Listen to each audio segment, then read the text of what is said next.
지난해 부동산 시장은 연이은 정부 대책에도 불구하고 집값 상승세가 두드러졌습니다. 여기에 임대차법 여파로 최악의 전세 대란까지 벌어졌는데요.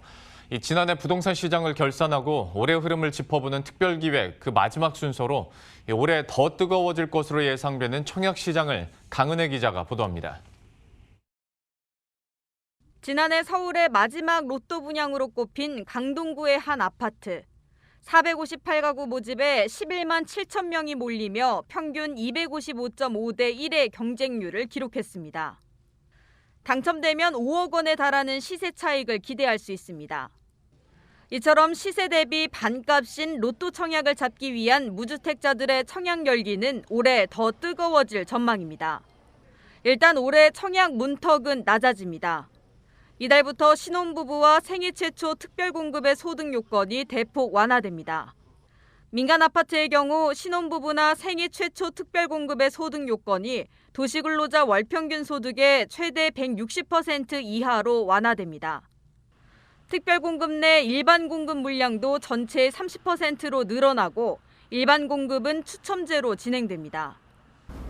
7월부터 시작되는 사전 청약에도 관심이 쏠리고 있습니다. 본청약 1, 2년 전에 미리 입주자를 선정하는 제도로 물량의 55%가 특공으로 나오는데 30%는 신혼부부, 25%는 생애 최초에 공급됩니다. 7월 인천 계양을 시작으로 남양주 왕숙, 고양 창릉 등 3개 신도시 등 3만 가구가 공급됩니다. 하지만 실수요자들이 체감하는 문턱은 더 높아질 것으로 보입니다. 올해 집값이 오를 것이란 불안 심리가 높은 데다 청약 대기 수요는 넘쳐나는데 올해 아파트 입주 물량이 지난해보다 26% 감소할 것이란 전망이 나오고 있기 때문입니다. 벌써부터 올해 로또 분양을 찾는 수요자들의 관심은 3개 신도시를 비롯해 서울 서초구 레미안 원베일리, 단군 일의 최대 재건축으로 불리는 둔촌주공으로 향하고 있습니다. 기존 재고 시장의 집값보다도 분양 가격이 저렴하기 때문에 청약 경쟁률이 높아질 것으로 보입니다.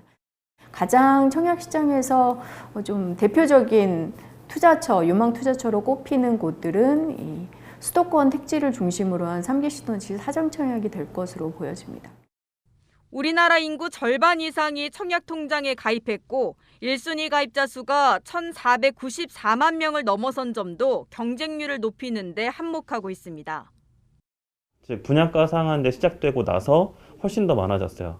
서울의 경우는 예를 들어 한 단지에 한 3만 명 넘는 청약자가 되게 드문 편이었는데 분상제 이후로는 3만 명 이상은 기본이 되었거든요. 그 말은 청약 관심도가 수치상으로는 2배에서 3배 이상 증가했다. 전문가들은 서울의 경우 67점 이상의 가점이 돼야 당첨 안정권에 들 수 있을 것으로 분석합니다. 로또 청약을 잡기 위한 뜨거운 열기는 해가 바뀌어도 식을 줄 모르면서 청약 경쟁률 신기록 행진은 올해도 계속될 것으로 보입니다. 머니투데이 방송 강은혜입니다.